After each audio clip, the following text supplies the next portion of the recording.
ভাই এমন ভাবে পালিয়েছে, যাওয়ার সময় শাড়ি পেডিকোটটাও ঠিক মতো নিতে পারে। একবার আওয়ামী লীগের পতন হয়েছে, 21 বছর পরে আসছে, এবার আমাদের জিন্দিগিতে আসতে পারবে কিনা আবার মনে নাই। অনেকে বলে যে দুলু ভাই, শেখ হাসিনার যে ভোট ভালো হবে কি খারাপ হবে আপনারা ভোটে না গেলে কিভাবে বোঝেন? আমরা বললাম 14 সালে তো কোনো প্রার্থী ছিল না, তারপরও এমপি নির্বাচিত হয়ে গেছে, ওদের সঙ্গে ভোট করে আমরা কি করব? আপনারাই বলেন।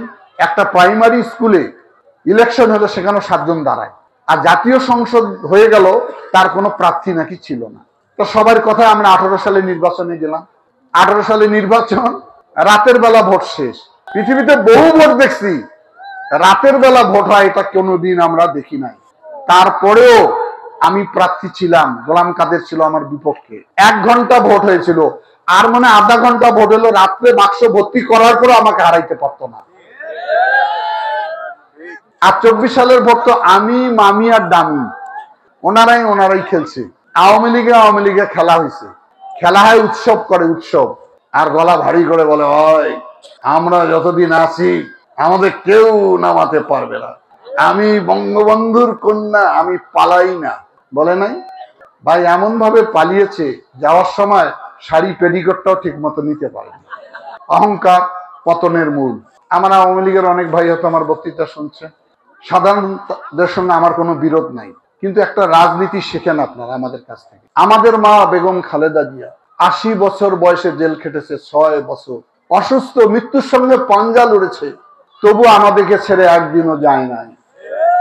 আর তোমাদের মা হাসিনা পালিয়ে যাওয়ার সময় জিজ্ঞাসা করে নাই যে তোমাদেরকে আমি ছেড়ে গেলাম, তোমাদের অবস্থা কি হবে? ছেলেকে নিয়ে গেছে, বউকে নিয়ে গেছে, মেয়েকে নিয়ে গেছে, গোষ্ঠী পাকার পাপ। এই মা কি মা? তাহলে এই মা কি? এ তো ডাইনি। মা তো ওই মা সন্তানকে ছেড়ে দেয় না, ফুটপাতে ঘুমায়, নিজে খায় না, বাচ্চাকে খাওয়ায়। তার জন্য আফসোস করে লাভ হবে না। একবার আওয়ামী লীগের পতন হয়েছে, 21 বছর পরে আসছে, এবার আমাদের জিন্দিগিতে আসতে পারবে কিনা আবার মনে নাই। ওই আশায় বুক বাঁধেন না।